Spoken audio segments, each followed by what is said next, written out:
Welcome to another edition of TECsperts here on Tech Video. My name is Josh Graham, the football editor of the East Carolinian, joined by the sports editor Dan Hunt, and our football writers, as always, Jesse Deal and Brian Witkovich. This week talking about 7-3 East Carolina facing off against Tulsa, who has a 2-9 record, and ECU a big-time favorite yet again by more than 2 touchdowns. But they will be on the road the day after Thanksgiving, and East Carolina, an opportunity where they're not necessarily a favorite to, or don't really have much of a shot of winning the American Athletic Conference at this point, but a chance to still lift their status up and maybe get into a higher bowl game, Brian. Yeah, for sure. I mean, every win counts, and whenever you're looking at potential bowl games, you want to go to the nicest one, the biggest one, the place where you can give your seniors, Shane Carden and Justin Hardy, their biggest farewell, a place that they're going to enjoy, and the team will hopefully be successful. And back-to-back 10 wins, that's still a goal. Yeah, that still is, and they've only done that once before last year, that being the 1991 season with Jeff Blake, Robert Jones, 11-1 beating NC State. Last week's storyline, yeah, this guy's pretty good at football, Justin Hardy.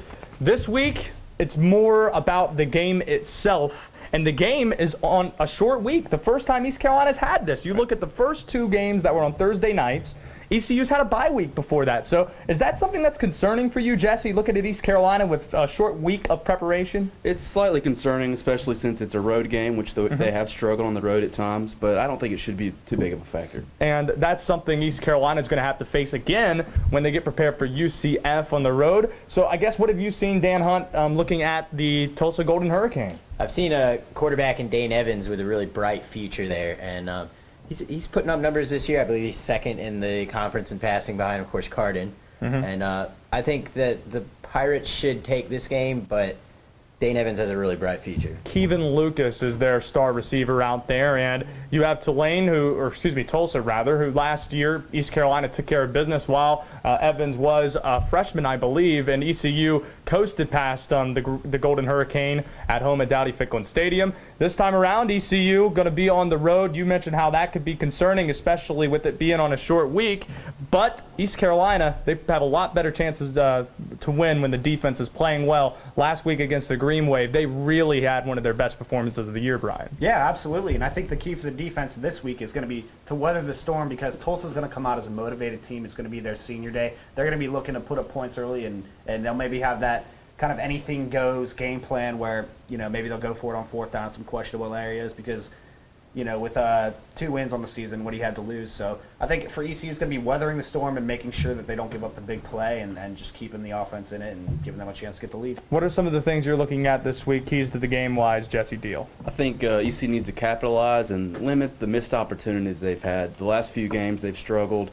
They've limited some of the turnovers and fumbles and penalties, but they had some drives that stalled out the last game, and they need to work on that, make sure that can happen. A couple of 4th downs that failed, including one at the goal line, and that's what Ruffin McNeil talks about with that aggressive type play calling, and the same for Lincoln Riley, who is, of course, everyone knows what he's done here at East Carolina the last 5 years. But the game against Tulane, ECU maybe had the first time this year their game where they knew they were playing an opponent they were better than, and took care of the opponent the way they're supposed to. They didn't do it against UConn, South Florida, SMU, among others. But I guess there's something to be said about finally being able to do that and snapping a 2-game losing streak in the process. And it gives you momentum heading into this game, and they haven't had a road game this year where they really just put it all together. So maybe that this past Tulane game will be a precursor to what we're seeing in Tulsa this week. Staying with you, looking at the possible weather, we don't know exactly what it's going to be in Tulsa, and I guess that's something you got to look at, maybe worrying about, considering how East Carolina played or lost at Cincinnati and Temple. Is that something that's also a factor in this one? I think the cold rain is something that really drives them nuts, and cold weather. Obviously, they moved the ball pretty well against Cincinnati, and it wasn't raining, but we've seen Carden be able to move the ball in the rain. I mean, Greenville, we're known for our rain here. And we don't know necessarily if that's going to be the case this week, but always something you got to prepare for, because you never know what you're going to get in Tulsa, Oklahoma. I can tell you that for certain. But that's going to be East Carolina at Tulsa. It's going to be a night kickoff on the road for the Pirates and the Golden Hurricane. And looking at key players to look out for this week, what are you? Who are you watching for, Brian? I'm going to keep my eyes on Terry Williams, defensive tackle. He does a lot with wreaking havoc against the offensive line. He's going to be a big part in ECU slowing down this Tulsa offense that we talked about could actually move the ball. So I'm going to say Terry Williams is going to be a big part up front, both getting pressure on the quarterback and stopping the run. Jesse, you deal. I'm going with Cam Worthy. He's averaged about 20 yards per catch, and without Trayvon Brown, he's really emerged as ECU's true deep threat. For me, I think it's Marquez Grayson out of the backfield. You're talking about a guy who has scored several touchdowns the last couple of weeks, has really come on, and we've seen this a couple times the last few years, whether it's someone just getting acclimated into the offense, Ventavious Cooper 2 years ago, who came on halfway through the season, and then we saw what he was able to do. Last year, Breon Allen, at about this time, started to emerge, get more carries, and right now I think that's Marquez Grayson, someone we talked about in the preseason who has just played better and better as the season gone on. I really liked what I've seen from him. He's the key player for me. And he's a red zone threat, no doubt about that. Big guy. I'm going to go on the defensive side of the ball, and ECU's pass rush was effective last week, and I thought a lot of that had to do with what they got from guys like Presley. So at defensive end, I think they really make or break that pass rush because guys like Overton will be there. Going to the other side, we do it every week. We provide our predictions, the same that you'll see in the newspaper, not this week, but in future weeks to come with TECsperts. We'll just get it on video this week. Brian, prediction for Tulsa, East Carolina. I'm going 31-14 ECU. I think Tulsa's going to come out of the gates hot. I think they might be able to get a touchdown on their opening drive of the game. But I think ECU just altogether just a much better team, and they have the offense, and I think they'll be able to put the pieces together and come out of Oklahoma with a win. Jesse? I think ECU can really ride the momentum coming off of their last win. Yes, it's a road game where they have struggled, but I think the offense really could break it out. I'm taking ECU 45-15. I think it's going to be a high-scoring game, too, and I think East Carolina going to find a way to win it and kind of separate themselves with special teams.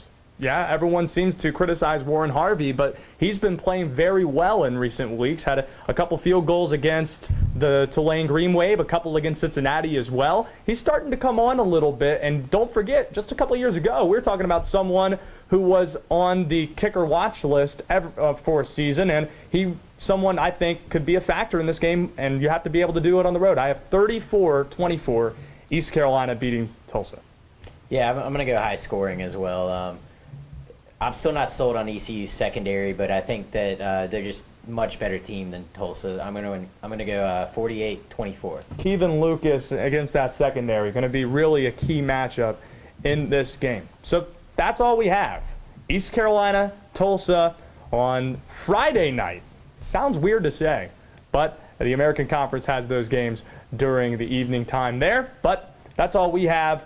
ECU, Tulsa. We hope you enjoy it. From Brian Wickovich, Jesse Deal, my name is Josh Graham, Dan Hunt, and Ronnie Moore behind the scenes. You just watched TECsperts on Tech Video.